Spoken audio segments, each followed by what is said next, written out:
folks. I'm just describing the diamond approach.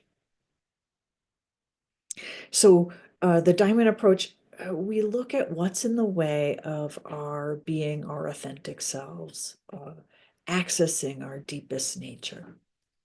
And a basic premise of the diamond approach is that each student starts exactly where you are, exactly where you are. And you're guided to investigate for yourself what's true in your experience and what's true in your sense of self, which is inevitably what you're experiencing through. So you'll have a chance to experience the practice of inquiry later. We'll do an exercise. And the teaching today gives you a sense of what it's like to receive a teaching on a retreat. So the current group that's in Colorado, Diamond Heart 10, is a hybrid group, which means that it meets in person at the center in Boulder and also has a Zoom component for people who live further away and can't make it in person. So we'll answer questions about that at the end. And the flow of this morning is we're going to start with a guided meditation, followed by a teaching on the topic of compassion as an elixir of transformation. And then we'll do exercises. Basically, we'll put you in breakout rooms to do exercises together. And the exercise time will have a built-in break, so you'll be able to take care of any needs during that exercise time.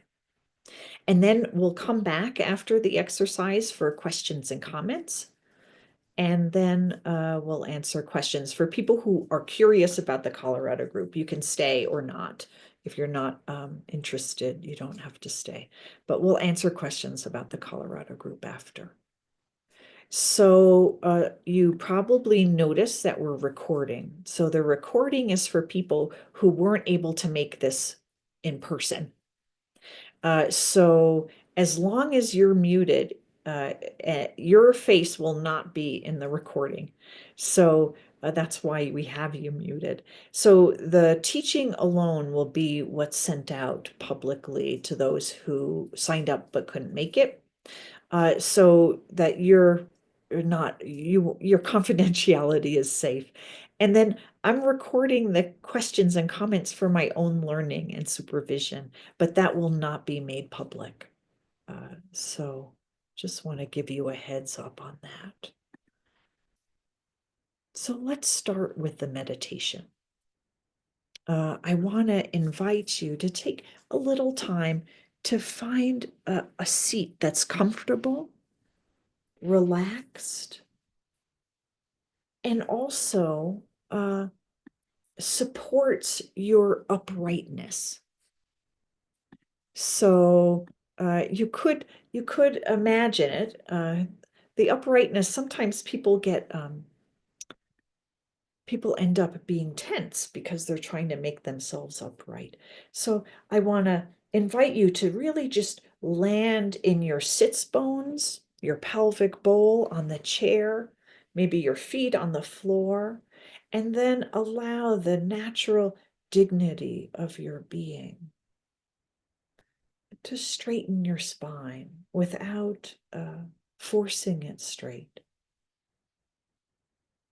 And then you might imagine a little string pulling at the top of your head so that your chin is slightly tucked. And the reason for this isn't basically to be bossy and tell you how to sit. The reason is that it supports awakeness during the meditation, supports your staying attentive and awake. So just start to notice your breath.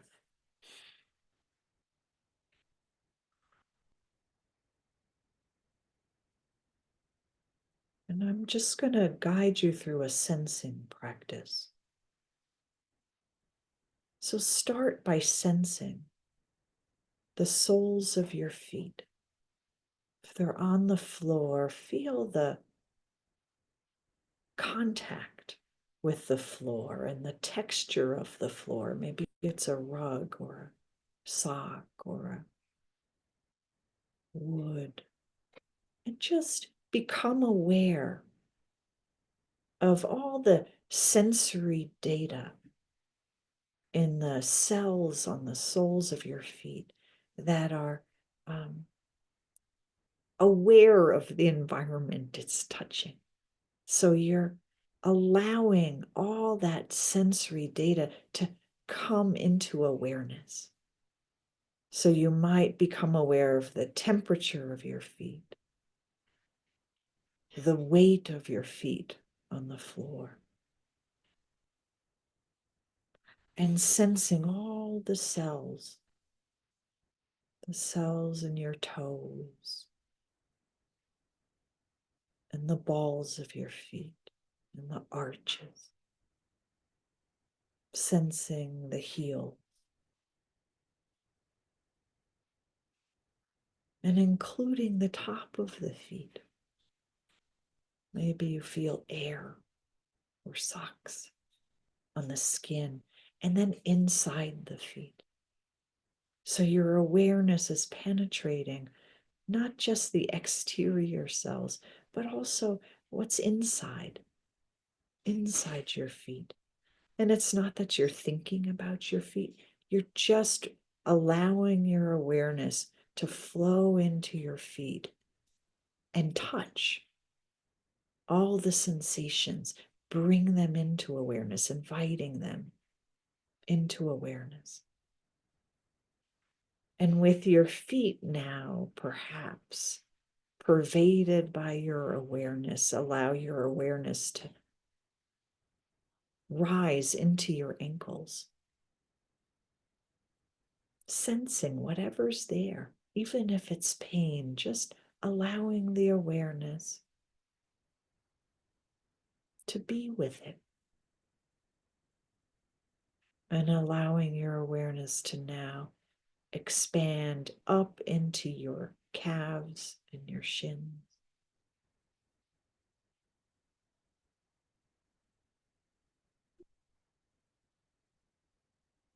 Filling your lower legs with awareness of the sensate experience. So the cloth of your pants or the air. And then inside the muscles, circulation, the bones. Sensing whatever's available to sense.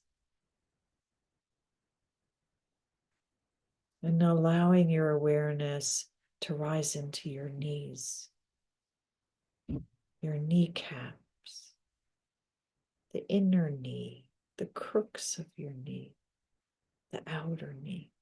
Allowing your awareness, inviting it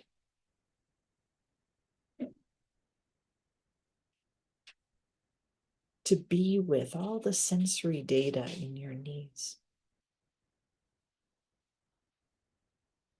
And now moving into your thighs, feeling the contact you're making with your chair, feeling the tops of your thighs, the inner thigh, the outer thigh, inside the flesh of your thighs, sensing whatever's there.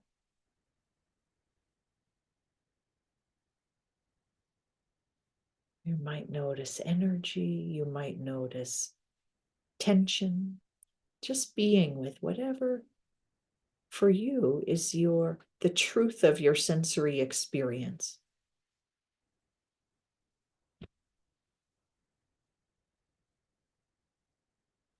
And now letting your awareness rise into your whole pelvic bowl. So your hips,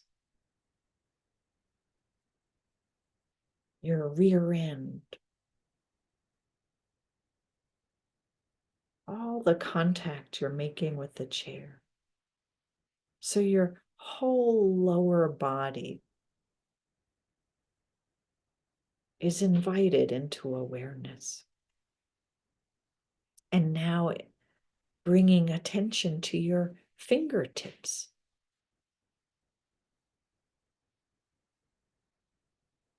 And the full length of your fingers, sensing what's inside, sensing the air on your skin, maybe the contact your hands are making with your thighs or somewhere else.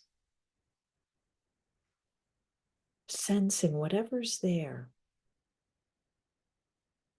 the lengths of your fingers, including your thumbs and your thumb pad and your palms, sensing whatever's there. And the tops of your hands.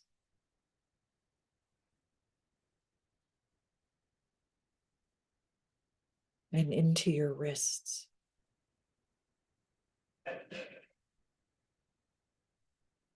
And allowing your awareness to expand to include your lower arms, sensing.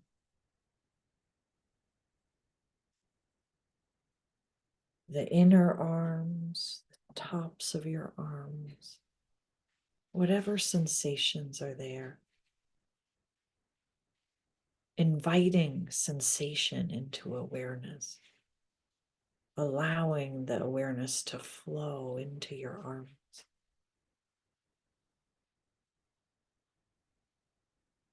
And now including your elbows.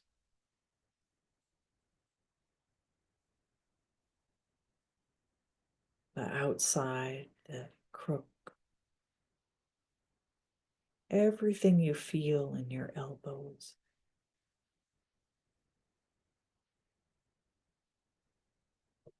And now sensing your upper arms, allowing the awareness to move and expand into your upper arms.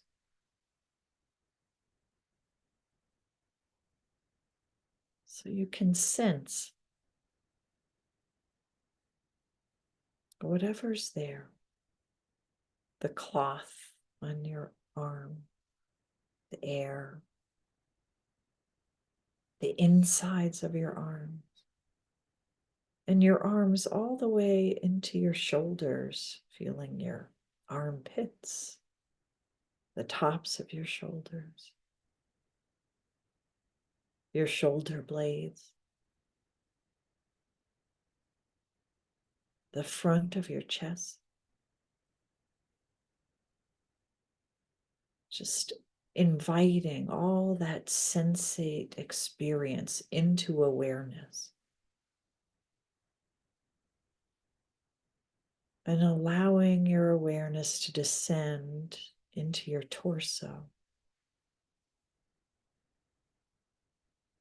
So your chest, your back behind your chest, your rib cage, the full 3D circle of your rib cage. And down into your belly, along your spine, down your back, into your hips.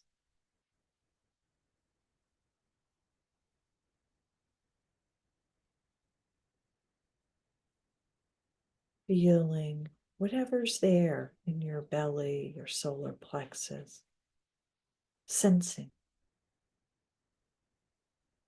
And now including your neck, the throat, the front of your neck, the sides, the back of your neck, and up into your jaw, the back of your head, where your head connects with your neck, your face, just becoming aware of all the sensations in your face, your temples and forehead, and inside your mouth and your ears, just sensing. Now the top of your head and the back of your head, so that your full body is invited into your awareness.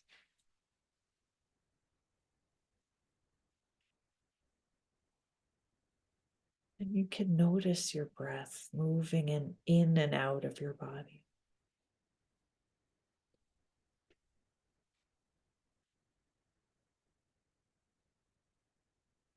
And as you notice your breath, you might notice your breath moving in your lower belly.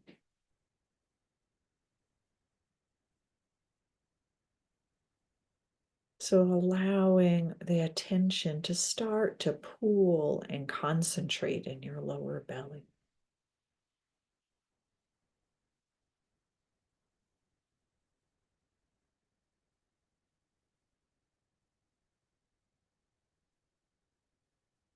And just concentrating on the breath moving in and out of the belly.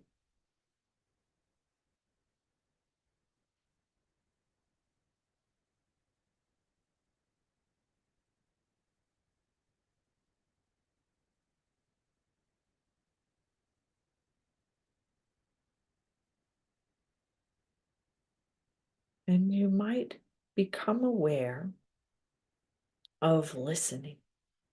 So you're sensing your body. You might start to notice that you're in a field of sound listening.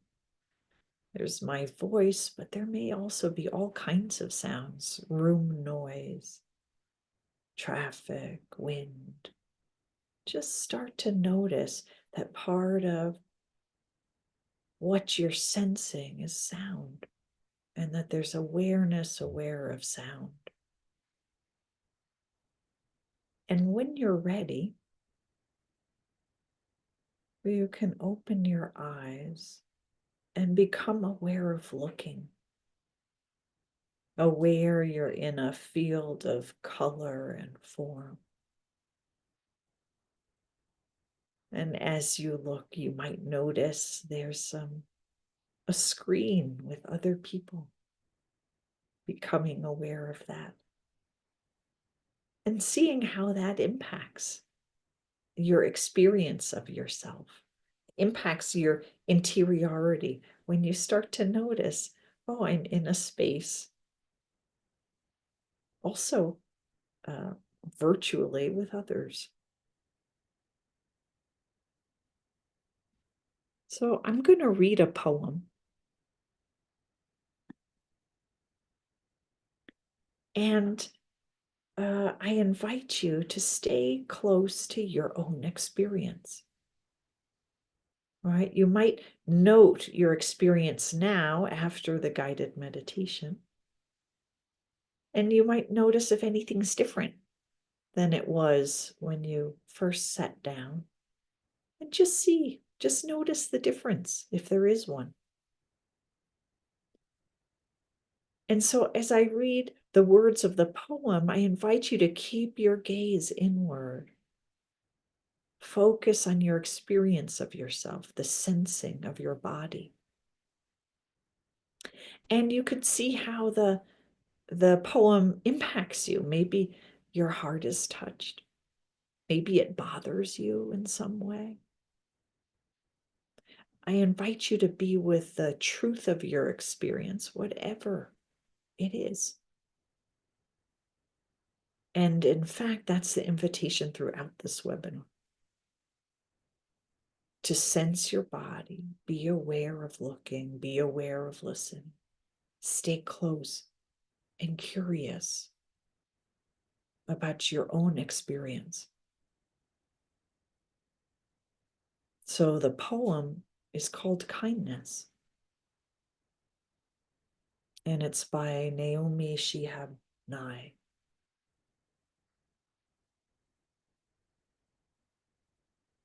Before you know what kindness really is, you must lose things. Feel the future dissolve in a moment like salt in a weakened broth. what you held in your hand, what you carefully saved. All this must go so you know how desolate the landscape can be between the regions of kindness. How you ride and ride, thinking the bus will never stop. The passengers eating maize and chicken will stare out the window forever. Before you learn the tender gravity of kindness, you must travel where the Indian in a white poncho lies dead by the side of the road. You must see how this could be you, how he too was someone who journeyed through the night with plans and the simple breath that kept him alive. Before you know kindness as the deepest thing inside, you must also know sorrow as the other deepest thing. You must wake up with sorrow. You must speak to it till your voice catches the thread of all sorrows and you see the size of the cloth. Then it is only kindness that makes sense anymore. Only kindness that ties your shoes and sends you into the day to mail letters and purchase bread. Only kindness that raises its head from the crowd of the world to say, "It is I you have been looking for," and then goes with you everywhere, like a shadow or a friend.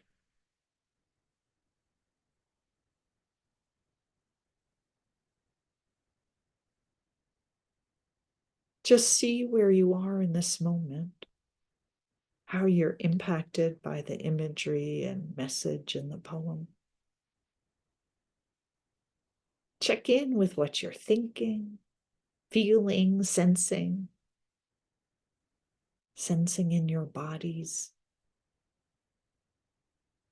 So, in the diamond approach, our practice always starts exactly where we are, right here in this moment.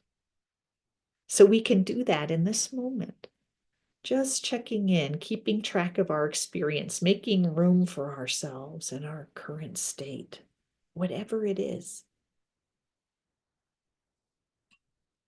It's a paradox that we talk of transformation and we seek transformation when the beginning of any transformative process is starting exactly where you are. After all, who is transformation for, if not you right now?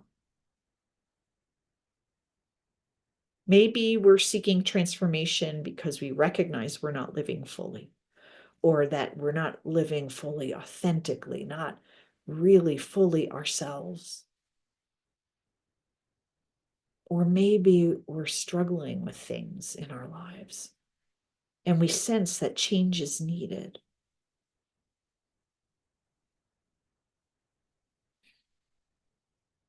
Yet, even as we want transformation, the only place is to start where we are.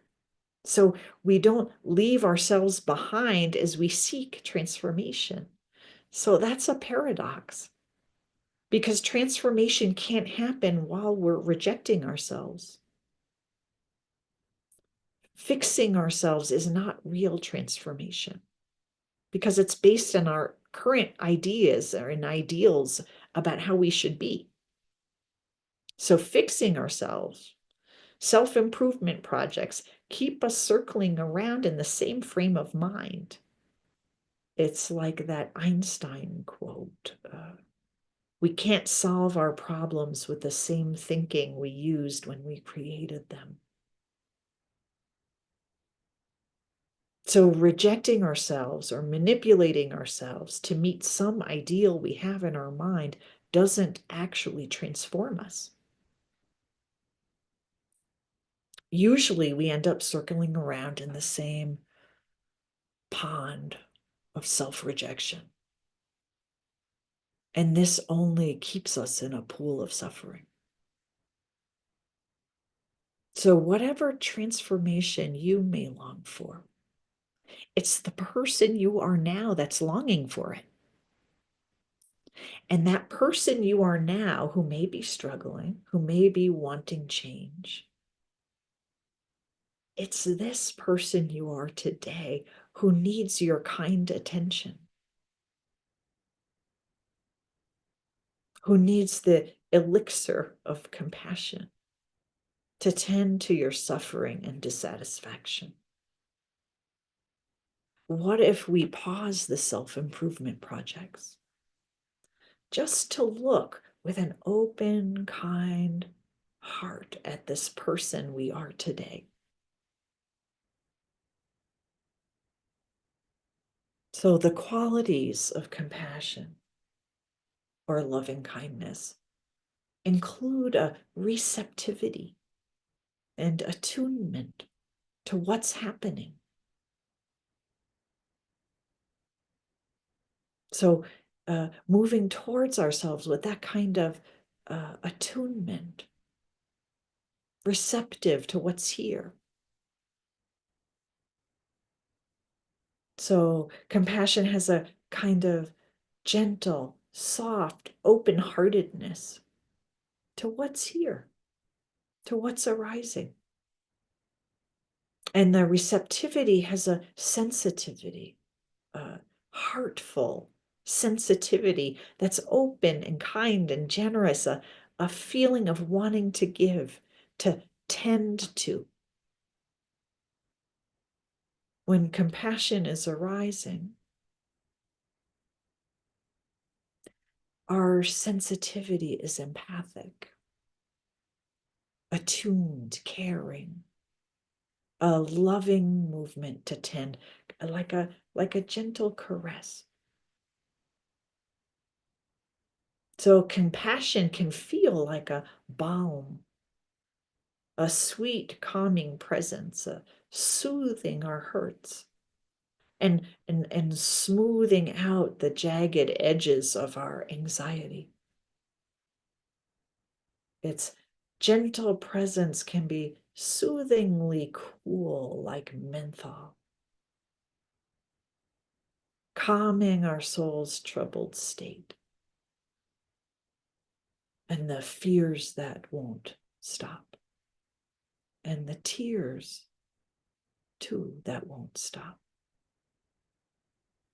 In the presence of compassion, we feel held, tended to, fully accepted with a kind of gentle love, not intrusive, but attuned and spacious. So let's look at a few forms of suffering and imagine experiencing them in the absence of compassion. Suffering like grief and loss. Ouch, ouch, in the absence of compassion. Or anxiety, or hurt, a wounded heart, physical pain, anger, loneliness. In the absence of compassion, these forms of suffering get even sharper and heavier.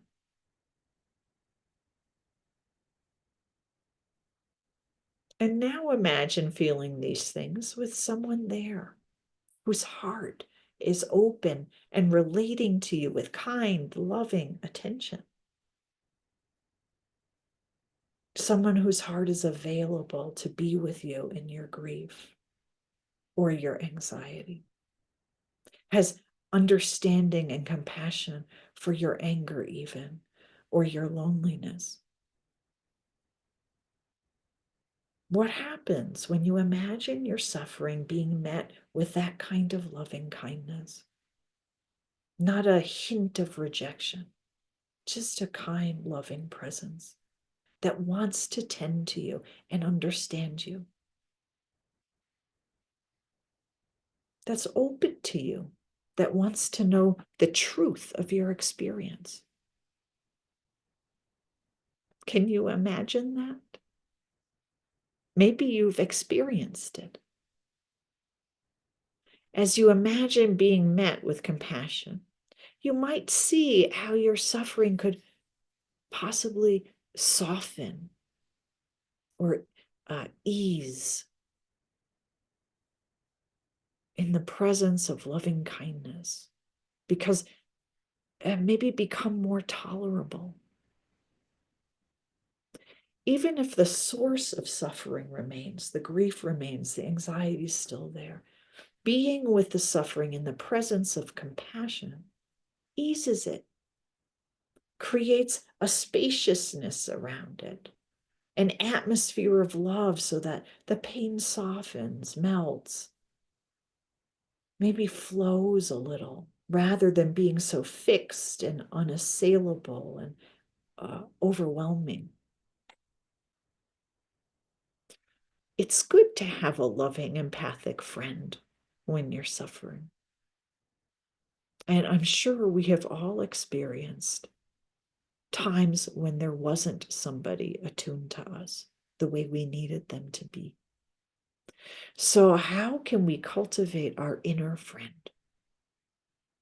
How can we liberate the compassion that's already a part of our nature so that it can show up for us when we need it in our own hearts and our own presence? In the diamond approach, the inner friend I'm referring to is our essential nature, not personified or someone we imagine with our minds, not a deity or Mother Mary. You might come from another tradition and developed helpful ways to reach beyond yourself for comfort and help through prayer or visualization. And from the diamond approach of view, there is nothing wrong with that. Whatever ways that you have developed to find mercy, compassion, and love when you're suffering, there's room for those ways. But with us, we seek to liberate our inner nature and our natural capacities that lie there. We don't see compassion as outside ourselves. So, in our view, compassion is a part of our inherent nature, an aspect of our essence that responds naturally with kindness to pain or suffering. Like the response is a natural arising of the heart's inherent loving sensitivity.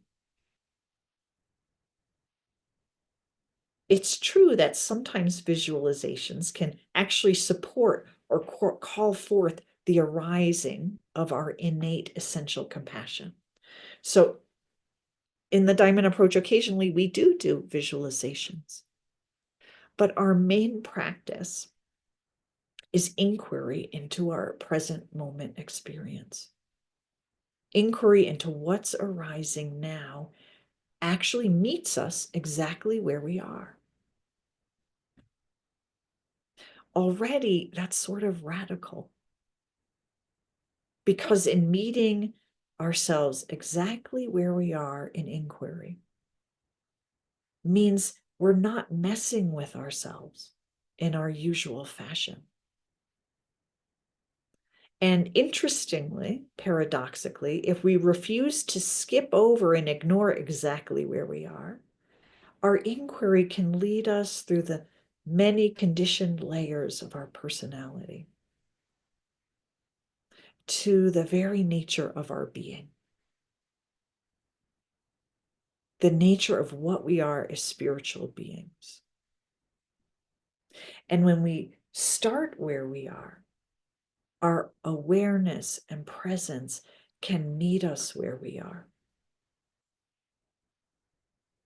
which is what we need, especially if where we are is suffering. We talk about inquiry being open and open-ended. Open in the sense that we're not trying, we're open to whatever arises, and open-ended in the sense that we're not trying to get somewhere that we're not. Only we want to understand where we are. So if we can stay with where we are, with whatever feelings and sensations and thoughts that are present in us, and tend to this place with our wholehearted attention, then our experience tends to unfold. We tend to be able to relax a little when we approach ourselves with openness and real curiosity and wanting to know what's really happening for us. So when we're met with this spirit of openness, curiosity, kindness, then we can open up, allow what's here, tend to the truths of our experience. And as we open up, we tend to get to deeper and deeper truths. Really, this is what makes compassion to me the elixir of transformation. Compassion is helps us be with what's true for us. And by orienting to what's true in this moment for me, rather than what we think we should be, what we think should be true, or some experience we want but's not present, if we don't reject what's true for us in the moment, we open to reality. And reality is the only place we can be real and authentic. It's the only place our authentic selves can find support. Because we can't be real if we're in a fantasy world. We can't get support in a world of shoulds.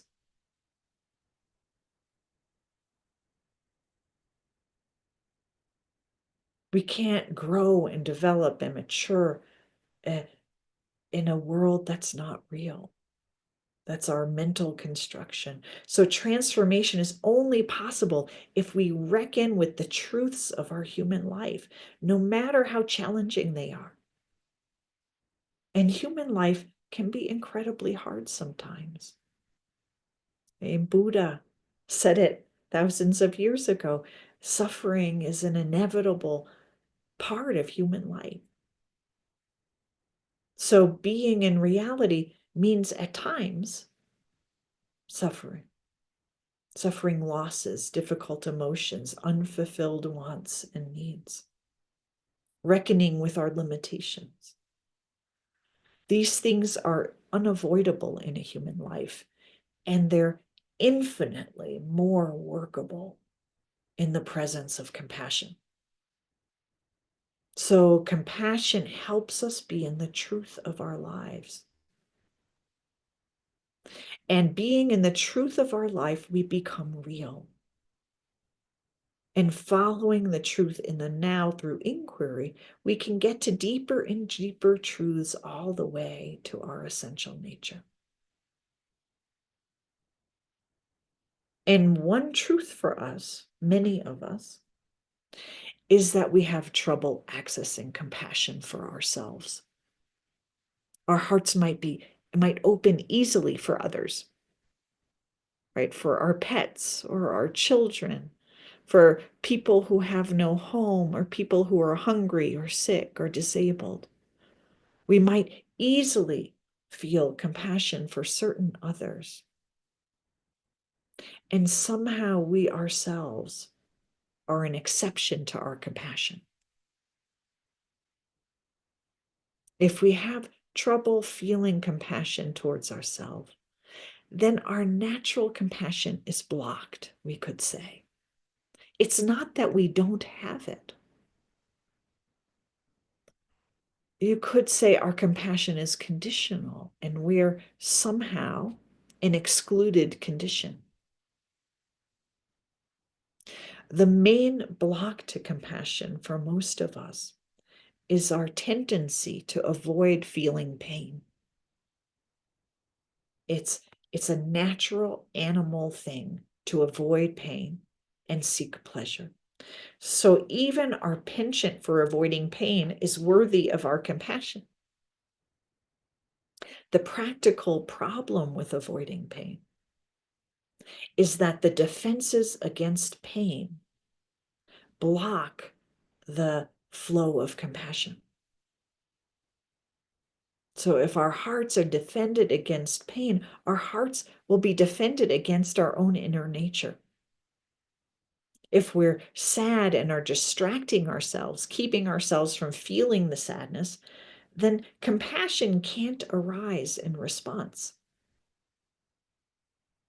If we're present with the sadness, really in it, then our heart is present also. And compassion can naturally flow in response to the sadness. And when we're defended against our feelings, those defenses also block all the, I guess you could say, resources of our essential nature. They block them from arising. The compassion, the love. So the good news is we can look at and inquire into our blocks and defenses to understand them better. So if we're blocking the pain in our hearts, we usually have very good reasons we learn to do that. Often our defenses against feeling pain started very early in our lives when pain easily overwhelmed us. And we didn't have enough support in our environment to feel it and process it. So our compassion gets blocked because of our conditioning in our early life and how our pain was related to in our families. So if we inquire into our blocks today, our inquiry might lead us to look at our early life and the conditioning that happened there. So you can think about your own family and how your family related to your pain and suffering. Maybe your family did good works for others, but you were supposed to suck it up if you got hurt. Or maybe your family was compassionate with you and responded with comfort and care when you were hurting, and your natural compassion remains available to you when you're suffering. Or maybe it wasn't either or, black or white. Maybe certain kinds of things were responded to with sensitivity and care, but only if they didn't go on too long. Or like at a certain point, you were supposed to get over it already. Or physical pain was responded to with great care, but emotional pain was ignored. Maybe your parents never got support for their emotional pain. Maybe they had unresolved traumas and didn't know how to deal with your pain, got overwhelmed themselves. So every family is like a unique ecological system. So we'll each have grown up in a unique environment and conditioned in particular ways around how to relate to our suffering. Few parents, however loving, are in touch with their essential nature and essential compassion. So our essential nature for most of us went unrecognized, and we ourselves didn't learn to recognize our essential nature. Even with the kindest parents, there are often disruptions in life, like maybe a parent got hospitalized and couldn't be there, or they had to work a lot, so weren't there.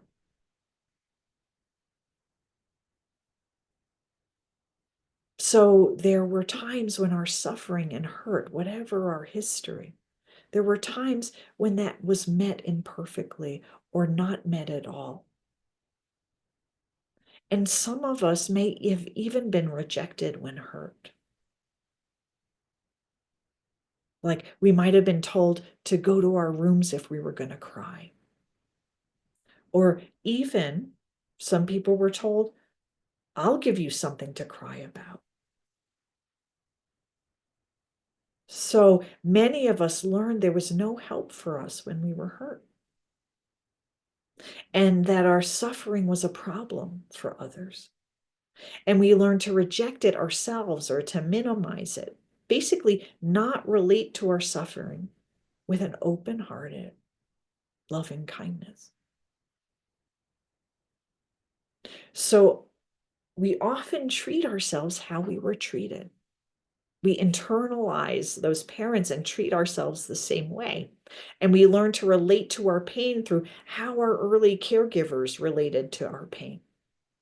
So, however we were treated, we likely are now treating our pain in similar ways.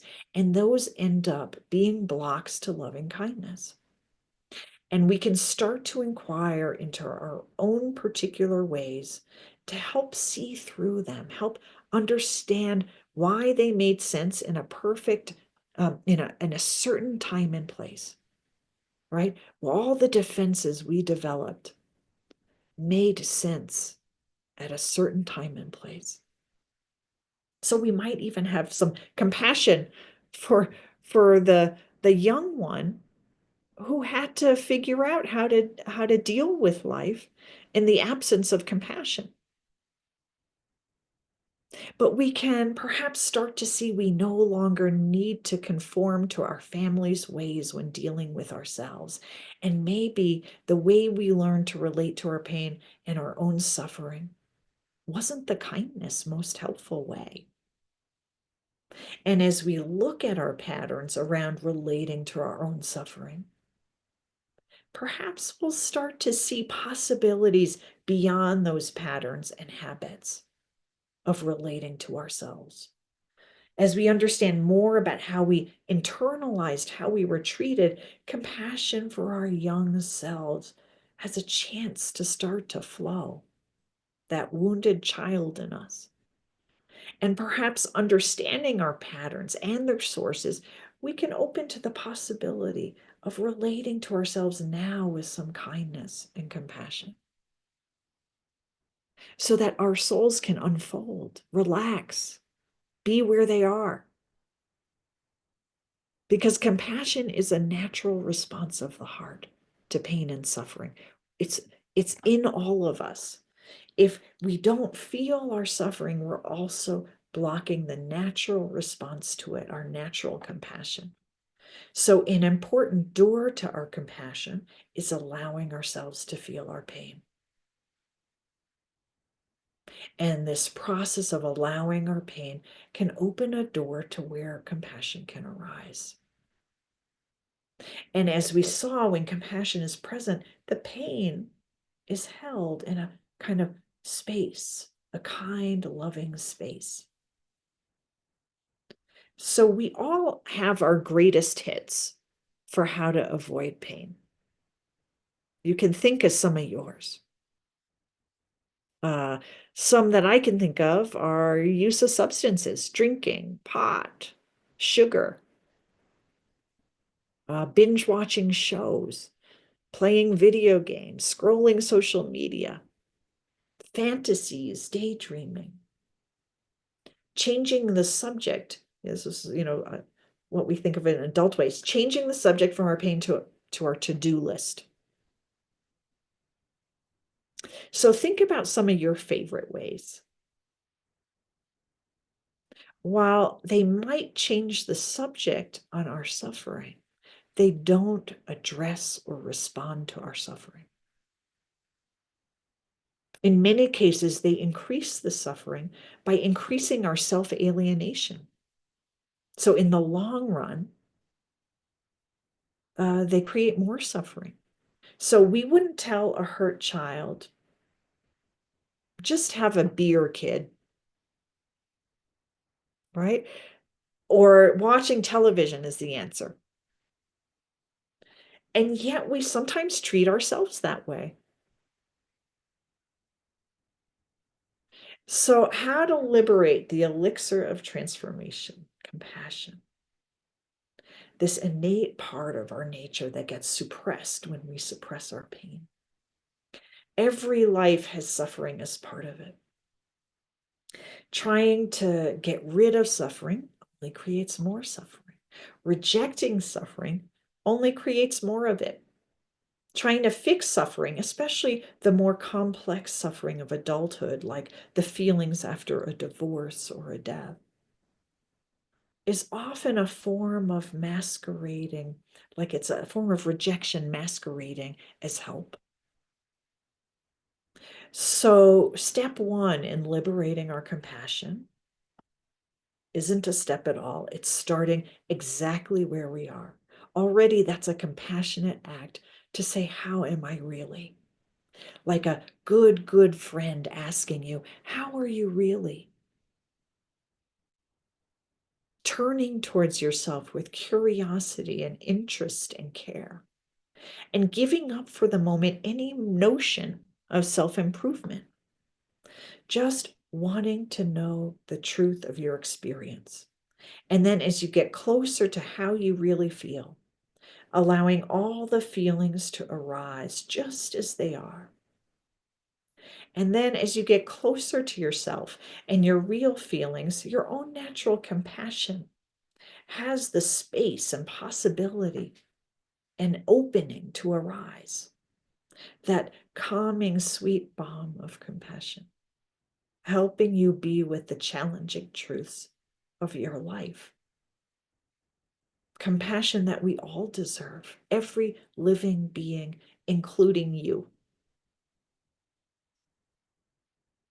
So let's do an exercise. This is going to be a repeating question exercise, which is a kind of exercise we often do in the diamond approach. And Andreas, I realize, I wonder if you would uh, possibly model this with me. Okay, Yeah, thank you. sure. Yeah, yeah. So I'm going to tell you there's going to be, you're going to be in groups of two, and we'll put you in breakout rooms. And there's going to be three repeating questions. The repeating questions will be for 7 minutes each. So it's good to have a timer. You'll time each question 7 minutes each. And I'll tell you the questions. The first question is, tell me a way you learned to avoid pain. Now, with a repeating question, we allow whatever spontaneous thing comes to mind. So we don't reject our answers. We don't edit our answers. So even if nothing comes up, let's say the question gets asked you and you freeze, and the only word that comes into your brain is broccoli. You can just answer broccoli. No wrong answer. It's just allowing. The question is a prompt to allow your truth to emerge. And the less we edit, the more it spontaneously arises. And let yourself be surprised by your answer. Right? And it's not, whatever answer you give isn't your final position that you're going to be held to. It's just a spontaneous answer in the moment that once you say it it may turn out to not even feel true. But allow all of that to come out. So, first question, tell me a way you learn to avoid pain. So, possible things. Um, I learned to be quiet. Uh, no one was going to respond with compassion, so I learned to hide my pain. And then the person asking the question just says, "Thank you. Tell me a way you learn to avoid pain." So the question comes again, and again, it's just a spontaneous answer. Uh, yeah, I learned to just run. I would go jogging. That's how I would avoid. So just whatever spontaneously arises, you'll see. The second question, tell me a way you experience compassion. So an example might be, well, when my dog had a thorn, oh, my heart just opened to him. Thank you.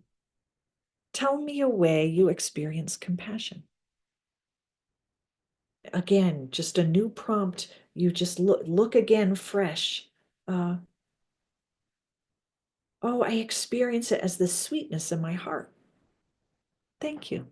Tell me a way you experience compassion. So you see, it unfolds. And then the third question, tell me a way the presence of compassion impacts your suffering. So that's a big, there's more words. Tell me a way the presence of compassion impacts your suffering. So, tell me a way. Here, maybe I'll do that one with you for Andreas. We'll model that third one. Andreas, tell me a way the presence of compassion impacts your suffering. Mm. Yeah, it softens the experience of suffering. Thank you. Tell me a way the presence of compassion impacts your suffering. Yeah, it's like it actually affects my heart in a way that the suffering deepens the experience of my heart. Thank you. So that's any questions about the exercise and how to do the exercise?